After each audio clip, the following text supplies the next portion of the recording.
Hello students, કેમ છો? મજામાં? તો આશા રાખું છું બધા મજામાં જ હશો.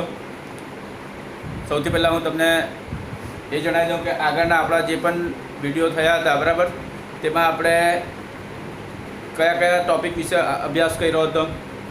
તો રસાયણ વિજ્ઞાનની પ્રસ્તાવના વિશે અભ્યાસ કર્યો હતો બરાબર, એની અગત્યતા વિશે અભ્યાસ કર્યો હતો.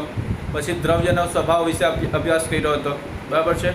એમાં પણ ઘણા બધા જે હતા ટૉપિક્સ આપણે અભ્યાસ કર્યા હતા. તો બાળકો, હવે આપણે જે છે તે અભ્યાસ કરવાના છે. પાઠમાં વધારે ઉપયોગી છે અને આગળના પણ ટૉપિક્સમાં પણ ઘણા બધા ઉપયોગી થશે. આગળની ગણતરીમાં પણ ઘણા બધા ઉપયોગી થશે બરાબર છે.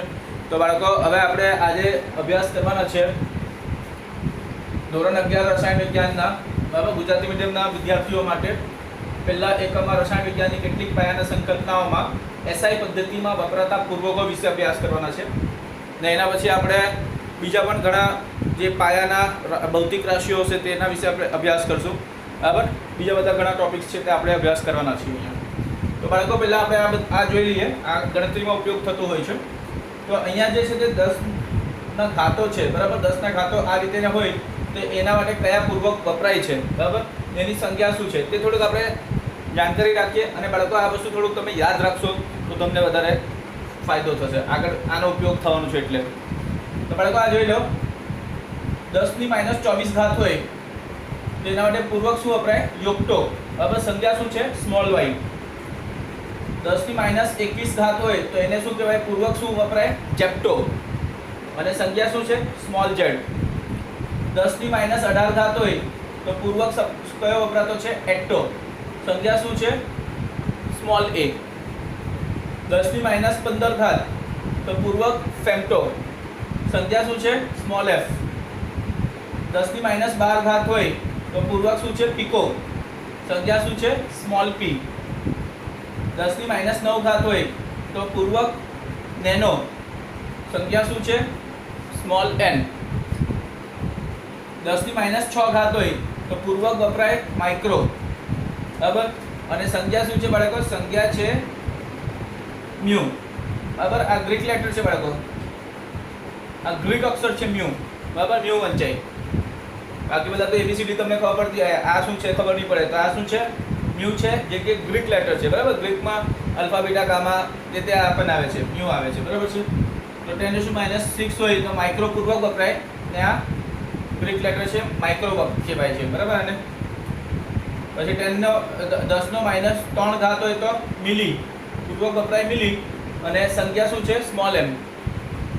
10 ની -2 ઘાત હોય બાળકો, આ શું છે? 10 ની -2 ઘાત. તો 10 ની -2 ઘાત હોય તો પૂર્વક શું વપરાય? સેન્ટી બરાબર. અને સ્મોલ સી સંખ્યા છે. 10 ની -1 ઘાત હોય, 10 ની -1 ઘાત હોય તો પૂર્વક વપરાય ડેસી. અને સ્મોલ ડી સંખ્યા છે બરાબર. હવે બાળકો, અહીંયા આપણે જે પણ જોયા તે બધા 10ના ઋણ સંખ્યાવાળા આપણે ઘાત જોયા હતા બરાબર. અને બીજું એક વસ્તુ તમે નોટિસ કરશો બાળકો, તો અહીંયા બધા સંખ્યા તમે જોશો તો બધા નાના એબીસીડીના સંખ્યા છે બરાબર. નાના મૂળાક્ષરોના સંખ્યા છે, સ્મોલ એબીસીડીના છે બરાબર છે. હવે આપણે જોઈએ જેમાં 10ના બધા ઘાતો ઘન હોય, ઘન પૂર્ણાંક હોય તે. અહીંયા ઋણ પૂર્ણાંક ઘાત હતા, અહીંયા ઘન પૂર્ણાંક ઘાતો છે. હવે બાળકો, 10 પર અહીંયા ઘાત નથી દેખાતો એટલે 10નો ઘાત 1 ગણાય, +1 ગણાય. તો 10નો ઘાત જો +1 હોય તો પૂર્વક શું વપરાય? ડેકા બરાબર. અને સંખ્યા શું આવશે? ડીએ. અહીંયા શરૂઆતમાં જે છે તે થોડીક નાની એબીસીડી છે અને પછીથી તમે જોશો તો બધા મોટી એબીસીડી શરૂઆત થઈ ગયા છે બરાબર. તો શરૂઆતમાં અહીંયા શું છે? 10નો +1 ઘાત તો ડેકા, સંખ્યા ડેકા.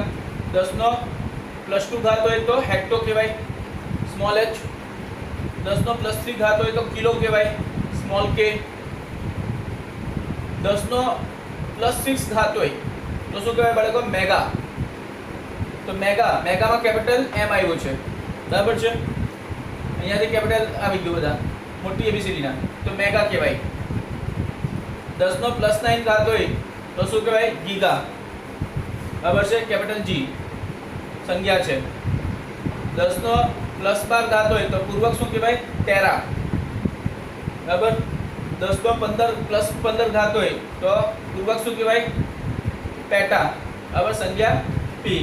10નો +18 ઘાત હોય તો પૂર્વક શું કહેવાશે? એક્ઝા. તો સંખ્યા શું આવશે? Capital E. 10નો 21 ઘાત હોય પ્લસ 21 તો પૂર્વક શું થાય છે?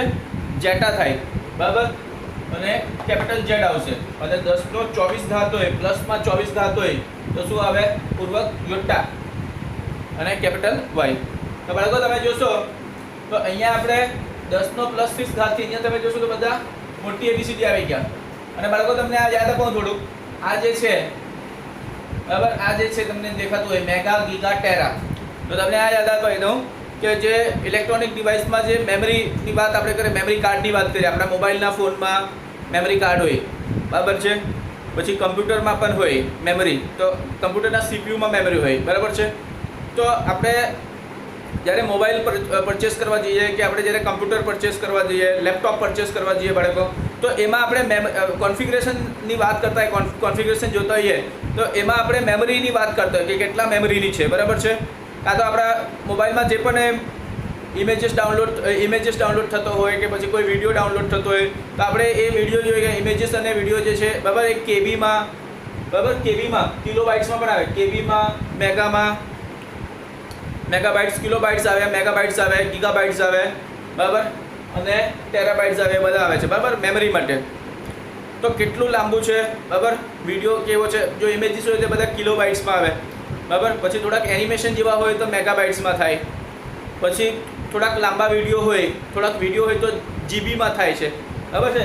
તો એ બધા જે છે કિલોબાઇટ, મેગાબાઇટ ને ગીગાબાઇટ્સ ને ટેરાબાઇટ, આપણે લેપટોપ ને કમ્પ્યુટર જ્યારે પરચેસ કરવા જઈએ તો હવે એની મેમરી બહુ વધારે મેમરીવાળા પણ આવતા છે, બધા ટેરાબાઇટ્સમાં આવે છે બાળકો. તો આ વસ્તુ બધું તમારે જોવાનું છે, બરાબર ને. આટલી બધી મેમરી આવે છે એમાં, એટલે એમાં ઘણી બધી ઇન્ફોર્મેશન, ઘણી બધી જાણકારીઓ આપણે એમાં સ્ટોર કરી શકીએ, બરાબર. તો આ વસ્તુ આપણે જોવાનું છે બાળકો. આ જો આજે અહીંયા એની મેગ્નિટ્યુડની વાત આપણે કરીએ, બરાબર, આ કેટલા છે એમ પ્રમાણમાં ઘણું વધારે થઈ જાય છે, બરાબર, આટલા ગુણામાં થઈ જાય છે. તો આ વસ્તુ અહીંયા આપણે સમજવાનું છે કે જે એસઆઈ પદ્ધતિમાં વપરાતા પૂર્વકો છે, બરાબર, જુદા જુદા ગુણકો માટે, તો જુદા જુદા ગુણકો માટે કયા પૂર્વક વપરાય છે, એની સંખ્યા શું હોય છે, તે બધું આપણે જાણકારી રાખવાની છે, યાદ રાખવાની છે. આ માહિતી આપણને આગળ કામ આવે છે, બરાબર છે. હવે બાળકો આપણે બીજું જોશું, બીજું જે વધારે કામમાં આવે છે, બરાબર, તે કયા? તો પાયાના ભૌતિક રાશિઓ, બરાબર, અને એના એકમો, એ પણ બહુ કામના હોય, તે પણ આપણે યાદ રાખવાનું છે. આગળના બધા પાઠમાં કામ આવશે. આ ચેપ્ટરનું નામ જ છે રસાયણ વિજ્ઞાનની કેટલીક પાયાના સંકલ્પનાઓ. તો બાળકો આપણે આ ચેપ્ટરમાં જે પણ કંઈ વસ્તુ ભણતા છે તે આગળ બધા જ પાઠોમાં, બધા જ એકમોમાં બહુ જ અગત્યના છે. અહીંયા તમારે તમારો પાયો મજબૂત કરવાનો છે બાળકો.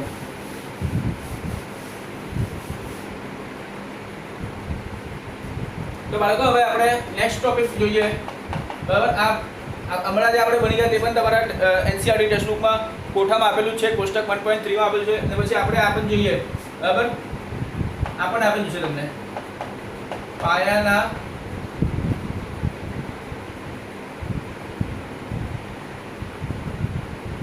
ભૌતિક રાશિઓ, પાયાના ભૌતિક રાશિઓ અને એસઆઈ એકમ.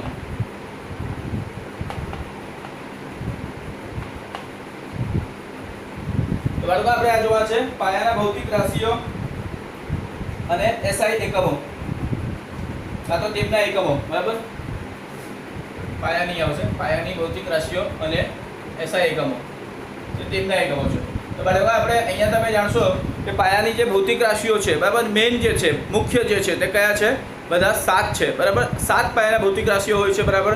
અને આ જે 7 પાયાના ભૌતિક રાશિઓ હોય એ 7 પાયાના ભૌતિક રાશિઓમાંથી આપણે બીજા ભૌતિક રાશિઓને પણ મેળવી શકીએ છીએ, બરાબર, સૂત્ર પ્રમાણે. તો આપણે જોઈ લઈએ કે 7 ભૌતિક રાશિઓ કયા કયા છે. તો બાળકો આના માટે આપણે 4 કોલમ અહીંયા જોઈએ, 4 કોલમ ડ્રો કરીએ. જેમાં પહેલા કોલમમાં આપણે ભૌતિક રાશિ, પાયાના ભૌતિક રાશિ, પછી રાશિની સંખ્યા, પછી રાશિ એનું એસઆઈ એકમ અને એસઆઈ એકમની સંખ્યા, એ બંને આપણે જોઈ લઈએ, બરાબર છે. તો પહેલા આપણે પાયાની ભૌતિક રાશિ કયા કયા હોય તે આપણે જોઈએ. પાયાની ભૌતિક રાશિ કયા કયા હોય?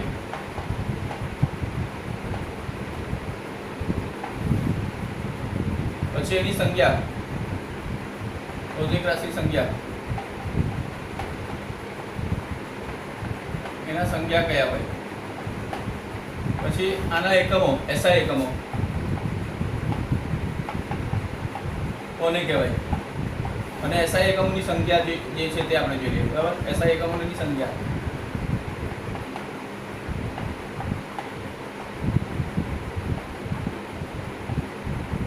તો બાળકો આપણે આ 7 રાશિનું જોવાના છે. તો સૌથી પહેલા જે છે બરાબર તે શું છે તો લંબાઈ. બરાબર, લંબાઈની આપણે વાત કરીએ તો સૌથી પહેલા જે છે તે શું છે લંબાઈ. બરાબર, તો લંબાઈ માટે સંખ્યા શું આવે L. સંખ્યા શું આવશે L. બરાબર, નાની એબીસીડી નો L આવશે બાળકો. પછી બીજું શું આવશે દળ. તો દળની સંખ્યા શું આવશે સ્મોલ m. પછી ત્રીજું શું આવે ત્રીજો ભૌતિક રાશિ સમય. બરાબર, ત્રીજો ભૌતિક રાશિ શું છે સમય. તો સમય માટે શું આવશે બાળકો સ્મોલ t. પછી ચોથું શું છે તો વિદ્યુતીય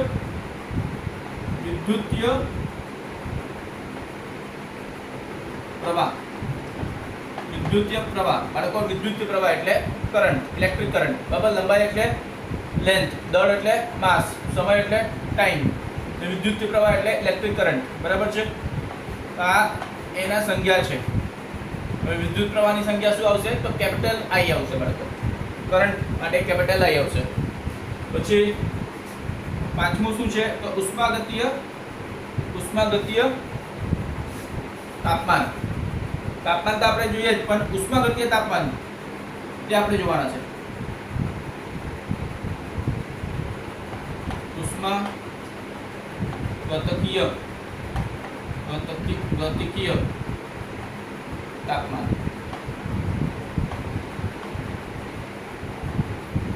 ઉષ્માગતિકીય તાપમાન. તો ઉષ્માગતિકીય તાપમાન જે હોય તેના માટે આપણે બાળકો કેપિટલ T વાપરીએ. કેપિટલ T, મોટી એબીસીડી નો T. પછી પ્રમાણનો જથ્થો, પદાર્થનો જથ્થો આપણે લઈએ. બરાબર, પ્રમાણનો જથ્થો નહીં, પદાર્થનો જથ્થો આવશે. બરાબર, તો પદાર્થનો જથ્થો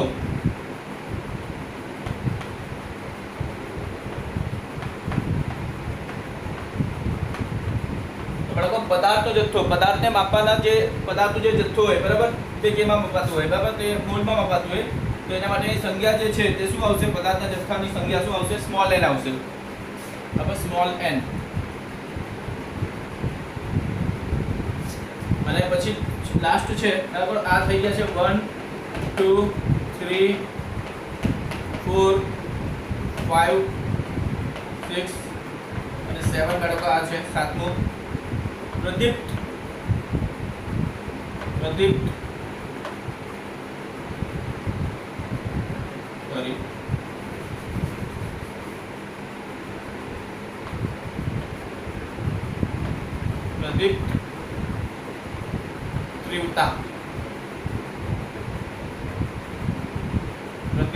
તીવ્રતા. તો પ્રદીપ તીવ્રતાનો સંજ્ઞા શું છે બાળકો IV. તો બાળકો આ સંજ્ઞા જે છે તે તમને યાદ રાખવાનું છે. સંજ્ઞા યાદ રહેશે એટલે આ બધું યાદ રહેશે. હવે સંજ્ઞા શું છે LMT IT NIV. બરાબર છે, LMT IT NIV. તો આના માટે તમે કોઈ પણ ફ્રેઝ બનાવી શકો છો. બરાબર છે,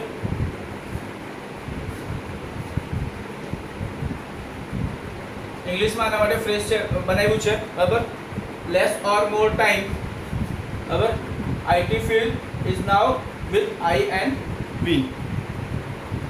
તો આ રીતે આપણે ફ્રેઝથી કોઈ પણ ફ્રેઝથી આપણે યાદ રાખી શકીએ. હવે SI એકમો. તો SI એકમ શું છે? આ બધાના SI એકમ બાળકો એટલે આ વસ્તુ જે ભૌતિક રાશિ છે તે ભૌતિક રાશિ કયા વસ્તુમાં મપાતું છે. બરાબર, એને માપવા માટેના એકમ કયા છે SI એકમ. તો SI એકમ જે છે અહીંયા એ આપણે જોવાના છે. તો લંબાઈ જે છે તે કેમાં મપાય બાળકો તો મીટરમાં મપાય. લંબાઈ કેમાં મપાય મીટરમાં. પછી દળ કેમાં મપાય બાળકો તો દળ જે છે તે કિલોગ્રામમાં મપાય. કિલોગ્રામમાં દળ કેમાં મપાશે કિલોગ્રામ. પછી ટી એટલે સમય કેમાં મપાય બાળકો? સમય કેમાં મપાય? તો સેકન્ડમાં.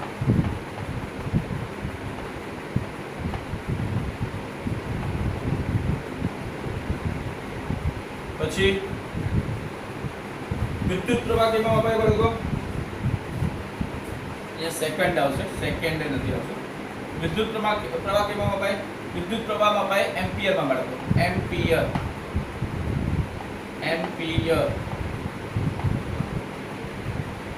તાપમાન જે છે ઉષ્માગતિકીય તાપમાન કેમાં મપાશે? તો ઉષ્માગતિકીય તાપમાન જે છે તે મપાશે કેલ્વિનમાં. કેલ્વિન.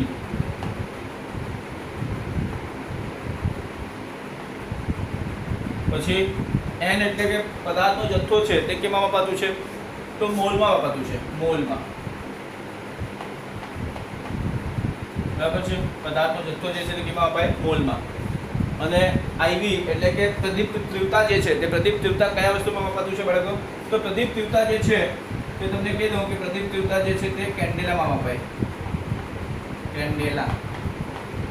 બાળકો આ બધાના જે એસઆઈ એકમ છે તે બધા અંગ્રેજી મૂલાક્ષરો પરથી છે, ઇંગ્લિશ લેટર્સ પર આલ્ફાબેટ પરથી છે. બાળકો મીટર માટે સંખ્યા શું આવશે? તો m. કિલોગ્રામ માટે સંખ્યા શું આવે? તો સ્મોલ kg. બાળકો યાદ રાખવાનું છે કે નાની kg છે, k અને g બંને નાના છે, m પણ નાના છે. બરાબર? આમાં કેપિટલ k નથી કરવાના, મોટી ABCD નો k નથી લખવાના. પછી સેકન્ડ સ્મોલ s. બરાબર? નાનો s, નાના ABCD નો s, સ્મોલ s. બરાબર? પછી એમ્પિયર અને કેલ્વિન. તો બાળકો તમે કહી દો કે આ જે એમ્પિયર અને કેલ્વિન છે તેના માટે મોટી ABCD વાળા વાપરેલા છે. શા માટે? એ પણ તમને જણાવી દઉં. મોટી ABCD નો a વાપરેલો છે એમ્પિયર માટે, અને કેલ્વિન નો કે પણ મોટી ABCD નો વાપરેલો છે. તો બાળકો આ મોટી ABCD ના a અને k શા માટે વાપરેલા છે અહીંયા?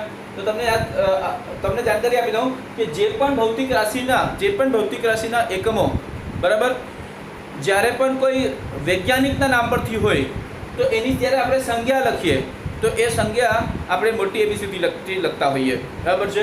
અને જ્યારે આપણે આખું નામ લખીએ ત્યારે આપણે નાની ABCD વાપરીએ ઇંગ્લિશમાં, પણ જ્યારે આપણે એની સંજ્ઞા લખીએ તો આપણે મોટી ABCD લખવાના હોય જ્યારે કોઈ એ એકમ કોઈ વૈજ્ઞાનિકના નામ પરથી મુકાયેલું હોય. તો એમ્પિયર નામનો એક વૈજ્ઞાનિક હતો, એના નામ પરથી આ SI એકમ મુકાયો છે એટલે મોટી ABCD આવ્યો. કેલ્વિન નામનો એક વૈજ્ઞાનિક હતો, બરાબર, એના નામ પરથી જ આ એકમ મુકાયો છે એટલે એના નામનો જે પહેલો અક્ષર છે તે કેપિટલમાં મૂકવામાં આવ્યું છે. તો એમ્પિયર અને કેલ્વિન બંને નામના વૈજ્ઞાનિક હતા અને એમના નામના પહેલા અક્ષર પરથી મુકાયો છે સંજ્ઞા એટલે કેપિટલમાં મુકાયું છે બાળકો. પછી આ જો મોલ જે છે, મોલ, તેને ઇંગ્લિશમાં આપણે MOLE લખીએ, પણ સંજ્ઞા લખશું ને ત્યારે ઈ કાઢી નાખવાનું છે બાળકો. ઇંગ્લિશમાં આપણે આ લખીએ MOLE, પણ જ્યારે સંજ્ઞા લખશું ને તો પાછળનો ઈ કાઢી નાખવાનું તો સંજ્ઞામાં આવી જશે. પછી બાળકો કેન્ડેલા. તો કેન્ડેલામાં આપણે સ્મોલ c અને સ્મોલ d વાપરવાના છે. બાળકો આટલું યાદ રાખો કે જ્યારે પણ આપણે એકમ લખીએ તો એની શરતો છે થોડી. બરાબર? કોઈ પણ એકમની પછી બિંદુ નથી આવવાનું, કોઈ પણ એકમમાં અક્ષરો વચ્ચે બિંદુ નથી આવવાના, ના તો આગળ, ના તો બે અક્ષર વચ્ચે, ના તો અક્ષરો પછી, કશે પણ ફૂલ સ્ટોપ કે બિંદુ નથી આવવાના. બરાબર? વિરામ ચિહ્ન નથી આવવાના. બરાબર છે? એટલું વસ્તુ યાદ રાખવાનું છે થોડું. અને જે નાની ABCDમાં છે તેને નાની ABCDમાં જ લખવાના છે, જે મોટી ABCDમાં છે તેને મોટી ABCDમાં જ લખવાના છે. તો બાળકો આ જે 7 પાયાની ભૌતિક રાશિઓ છે તે તમારે યાદ રાખવાના છે. આ ભૌતિક રાશિઓમાંથી આપણે બીજા રાશિઓ મેળવી શકીએ છીએ. બરાબર? બીજા ભૌતિક રાશિઓ આપણે મેળવી શકીએ છીએ. તો કઈ રીતે મેળવી શકીએ છીએ બાળકો? તો ધારો કે આ લંબાઈ છે, બરાબર, તો લંબાઈને આપણે 3 વખત ગુણાકાર કરીએ, લંબાઈ ગુણ્યા લંબાઈ, તો આપણે શું મળે બાળકો? તો આપણે કદ મળે. તો આપણે કદના ભૌતિક રાશિ મેળવી શકીએ, એના SI એકમ પણ આપણે મેળવી શકીએ છીએ બાળકો. એ જ પ્રમાણે આપણે બાળકો દલ અને આમાંથી જે કદ મળે તો દલ અને કદનો આપણે જ્યારે ગુણોત્તર કરીએ તો આપણને ઘનતા મળી જાય. તો બાળકો એ બધું આપણે જોવાના જ છે હમણાં. તો આના પછી આપણે થોડા ભૌતિક રાશિઓ જોઈ લઈએ. તો પહેલી ભૌતિક રાશિ જે છે તેના વિશે આપણે અહીંયા અભ્યાસ કરવાનો છે. આપણે અભ્યાસ કરવાનો છે દળ અને પદાર્થના દળ અને પદાર્થના વજન માટે. તો બાળકો આપણે આ ટોપિક વિશે હવે સ્ટાર્ટ કરીશું. દળ અને વજન.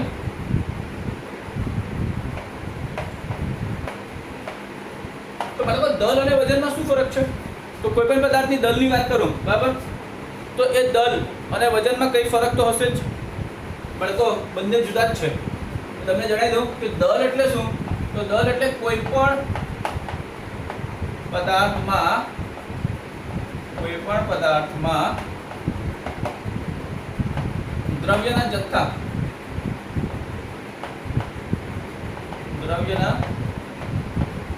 જથ્થાને દળ કહે છે. વજનમાં બાળકો શું છે? તો વજન માટે આપણે કહી શકીએ કે કોઈ પણ પદાર્થ ઉપર ગુરુત્વાકર્ષણ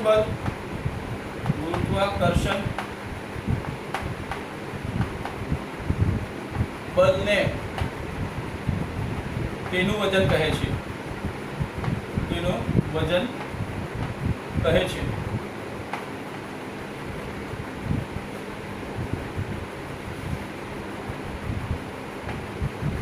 બાળકો એક વસ્તુ એ પણ નોટિસ કરવાનું છે કે જે પદાર્થમાં દળ વધારે હોય ને તેના પર જ એનું એ જ પદાર્થનું આપણે જોઈએ તો વજન પણ વધારે હોય, બરાબર. જે પદાર્થનું દળ વધારે હોય તે જ પદાર્થનું વજન પણ વધારે હોય, એટલે એના પર ગુરુત્વાકર્ષણ પણ વધારે લાગતું હોય. પણ એટલું એવું નથી કે સરખું છે, થોડા નજીકના સમાનતા છે, પણ એક્ઝેક્ટ સેમ નથી, બરાબર. હવે બીજું વસ્તુ તમને બતાવું. આ પહેલો પોઈન્ટ તો બંનેની વ્યાખ્યા થઈ ગયું, બરાબર. હવે બીજો પોઈન્ટ એમ કેવું તમને બતાવું છું તફાવત શું છે. તો કોઈ પણ પદાર્થનો દળ એ પદાર્થના સ્થાનના અદલાબદલીથી બદલાતું નથી, બરાબર. પણ કોઈ પણ પદાર્થનું જે વજન છે તે એ પદાર્થના સ્થાનના અદલાબદલીથી એના પર લાગતા ગુરુત્વાકર્ષણ બળમાં જો બદલાવ આવે તો બદલાઈ જાય. તો અહીંયા લખીએ આપણે પદાર્થના સ્થાન બદલવાથી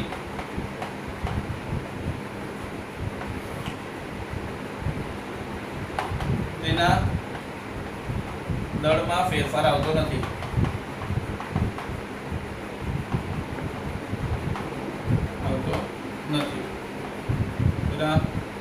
દળમાં ફેરફાર આવતો નથી. ને આમાં શું છે? પદાર્થના સ્થાનના બદલવાથી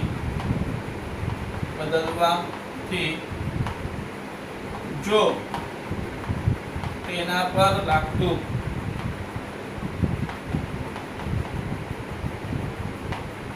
ગુરુત્વાકર્ષણ બળ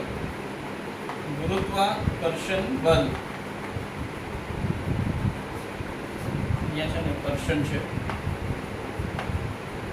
ગુરુત્વાકર્ષણ બળ બદલાય તો તેનું વજન બદલાય.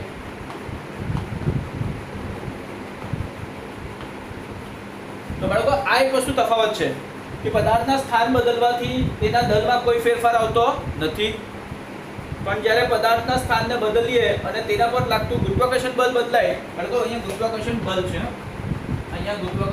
છે, તો ગુરુત્વાકર્ષણ બળ બદલાય, બરાબર. તો ગુરુત્વાકર્ષણ બળ બદલાવાથી તેનું વજન બદલાય છે. ખ્યાલ આવ્યો? તો આ એક તફાવત છે. બીજું એક વસ્તુ આપણે વાત કરીએ કે પદાર્થના દળને, બરાબર, પદાર્થના દળની જ્યારે પણ આપણે વાત કરીએ તો પદાર્થના દળ જે છે તે પ્રયોગશાળામાં કોઈ વૈશ્લેષિક તુલા વડે નક્કી કરી શકાય છે, બરાબર છે. વૈશ્લેષિક તુલા વડે આપણે આ પદાર્થના દળને નક્કી કરી શકીએ.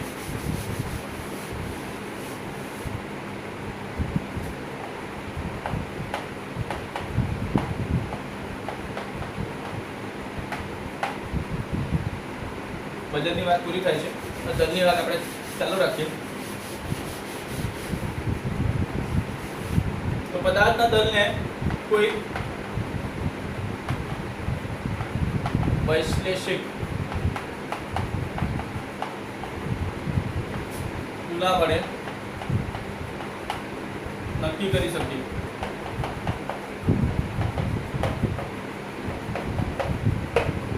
કેટલો હોય, બરાબર, નક્કી કરી શકે. અને તમે જાણો કે આ દળને માપવા માટે, બરાબર, આ દળને આને માપવા માટે SI એકમ કયો છે? તો આપણે હમણાં જ ભણી ગયા કે SI એકમ શું છે? કિલોગ્રામ. શું છે? કિલોગ્રામ. બરાબર છે, એટલે કે કેજી, સ્મોલ કેજી. બરાબર છે, કેજી છે. પણ બાળકો આપણે જો પ્રયોગશાળામાં વાત કરીએ તો પ્રયોગશાળામાં પદાર્થોનો જથ્થો ઘણો ઓછો પ્રમાણમાં વપરાતો હોય અને ઓછા પ્રમાણમાં વપરાતો હોય તો આપણે SI એકમ આટલો મોટો SI એકમ નથી વાપરતા, બરાબર. નાના SI એકમ, નાના એકમ વાપરીએ, જેને SI એકમ તો નહીં કહેવાય પણ નાના એકમ વાપરીએ. તો નાના એકમ શું છે? દળના નાના એકમ. દળના નાના એકમ. તો બાળકો દળના નાના એકમ જે છે તે છે ગ્રામ. બરાબર છે, ગ્રામ કહીએ કાં તો મિલીગ્રામ કહીએ, બરાબર. ગ્રામ કહીએ એટલે ગ્રામ કહીએ પછી મિલીગ્રામ પણ આવે. ગ્રામ જુદો છે ને મિલીગ્રામ જુદો છે. તો બાળકો કિલોગ્રામ કરતાં નાનો એકમ છે ગ્રામ. હવે આ કિલોગ્રામ અને ગ્રામમાં સંબંધ શું? તો તમે જાણશો કે 1 કિલોગ્રામ જે છે, 1 કિલોગ્રામ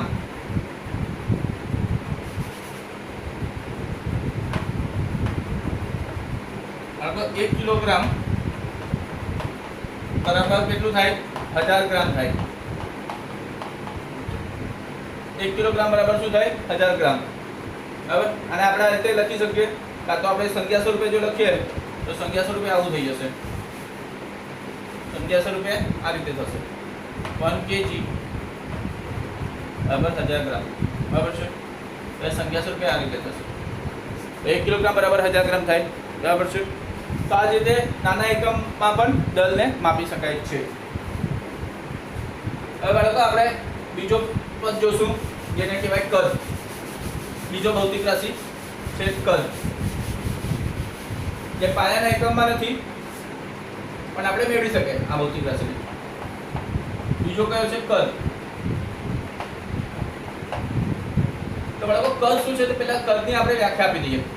તો પદાર્થ જે પણ જગ્યા રોકે, અવકાશમાં જે પણ જગ્યા રોકે, અવકાશનો કોઈ ભાગ રોકતો હોય, જગ્યા રોકતો હોય, બરાબર, તેને એ પદાર્થનું કદ કહેવાય.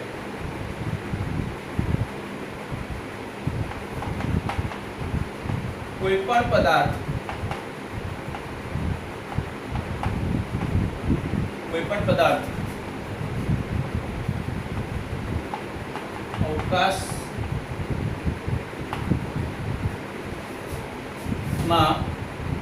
અવકાશમાં જે જગ્યા રોકે તે એ પદાર્થનો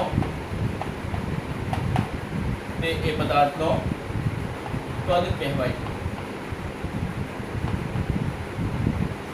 તે પદાર્થનો કદ કહેવાય. બરાબર. તો કદ જે છે તે પદાર્થે રોકેલી જગ્યા જ છે, આપણે એવું કહી શકીએ. હવે કદ જે છે તે કદનો સૂત્ર આપણે તમને કહીએ તો કદનો સૂત્ર શું થાય? તો કદ એટલે, ત્યારે પણ કદની વાત કરીએ તો કદ એટલે શું? તો અંતર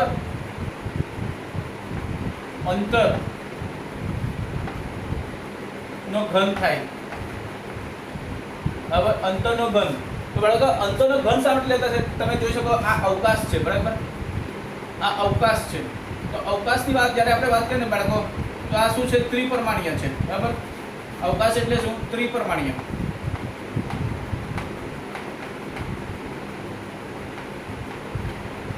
બરાબર. એક પરિમાણીય, દ્વિપરિમાણીય, ત્રિપરિમાણીય આપણે કહીએ ને તો અવકાશ શું હોય? ત્રિપરિમાણીય. x y z એક્સિસ પર આવે છે ને, x y z એક્સિસ, બરાબર છે.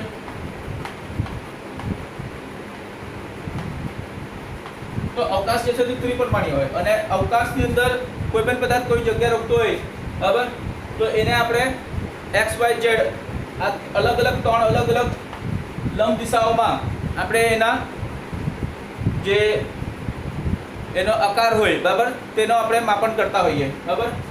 એટલે અંતર જે છે 3 વખત મપાતું હોય, x દિશામાં, y દિશામાં અને z દિશામાં ત્રિપરિમાણીય મપાતું હોય. એટલે કદ જે છે તે શું છે? અંતરનો ઘન છે. તો અંતરની વાત કરીએ તો ધારો કે આપણે લંબાઈની વાત કરીએ તો અંતર બરાબર કોઈ લંબાઈ હોય, બરાબર, તો એટલે એમ પણ કહેવાય કે લંબાઈનો ઘન છે. કદ બરાબર શું છે બાળકો? તો કદ બરાબર લંબાઈનો ઘન છે. તો હવે હું જો કદના એકમની વાત કરું તો કદના એકમની વાત કરું તો લંબાઈના એકમની વાત થાય, બરાબર છે. તો આ રીતે હું જો કદના એકમની વાત કરું તો કદનો એકમ તો બાળકો કદનો એકમ શું થશે? તો કદનો એકમ તો કંઈ નહીં,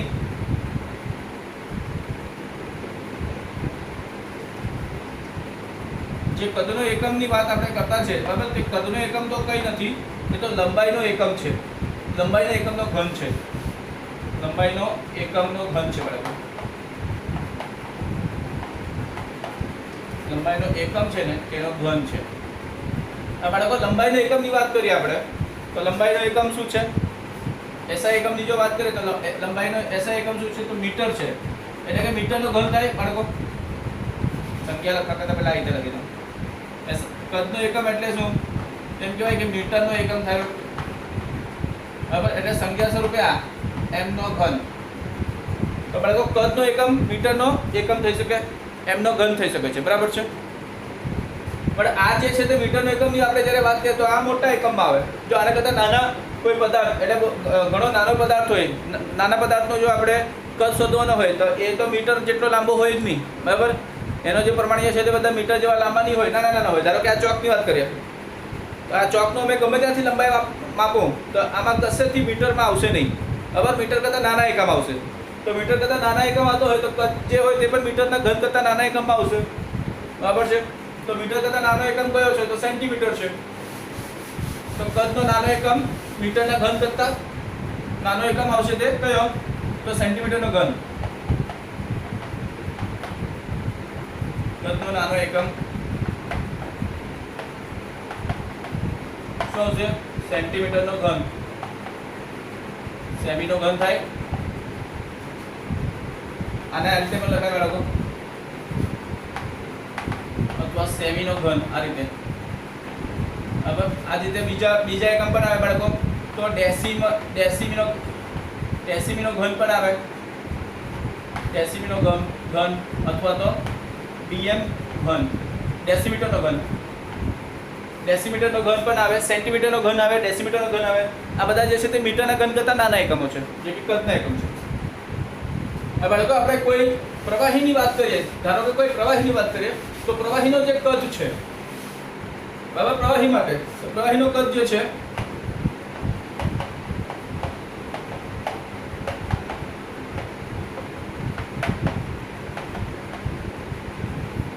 પ્રવાહી માટે તમને ખબર છે પ્રવાહી આપણે કેટલા માપતા હોઈએ બાળકો? તો પ્રવાહી આપણે લીટરમાં, મિલીલીટરમાં આવા એકમોમાં માપીએ. તો પ્રવાહીના માટે કદનો એકમ કયા કયા છે? લીટર છે, મિલીલીટર છે, બરાબર. લીટર, મિલીલીટર, બરાબર. હવે આ લીટર અને મિલીલીટરનો મીટર ઘન અને સેન્ટીમીટર ઘન આવા બધા ઘન લંબાઈના ઘન સાથે કઈ રીતેનો સંબંધ છે તે પણ આપણે જોઈ લઈએ. તો બાળકો જાણો કે આ લીટર જે છે ને તેને આપણે L થી અને આ મિલીલીટરને આપણે ml થી સંજ્ઞા આપીએ. તો બાળકો 1 લીટર બરાબર શું? તો 1000 મિલીલીટર. હવે બીજો સંબંધ બતાવો કે 1 મિલીલીટર બરાબર શું? તો 1 સેન્ટીમીટરનો ઘન થાય, બરાબર. 1 સેન્ટીમીટરનો ઘન થાય. અને તમને એ પણ જાણકારી આપી દઉં કે 1000 સેન્ટીમીટરનો ઘન જે હોય તે બરાબર 1 ડેસીમીટરનો ઘન થાય. તો બાળકો આ રીતે જે છે આપણે લીટરમાંથી મિલીલીટર, બરાબર, અહીંયા ml છે, મિલીલીટર આવશે. 1 ml 1 લીટર બરાબર 1000 મિલીલીટર થાય. 1 ml બરાબર 1 જ સેન્ટીમીટરનો ઘન થાય અને 1000 સેન્ટીમીટરનો ઘન બરાબર 1 ડેસીમીટરનો ઘન થાય.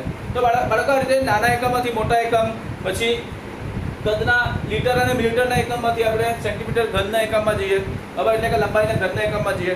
તો આ રીતે કંઈ ને કંઈ સંબંધ હોતું જોઈએ છે, જેને આપણે યાદ રાખવાનું છે, જાણકારી રાખવાની છે, યાદ રાખવાનું છે, બરાબર. તો આ વસ્તુનું જાણકારી પણ તમે રાખજો, આગળ કામ આવશે. હવે બાળકો કદ થઈ ગયો. હવે નેક્સ્ટ ટોપિક છે તે ઘનતા છે.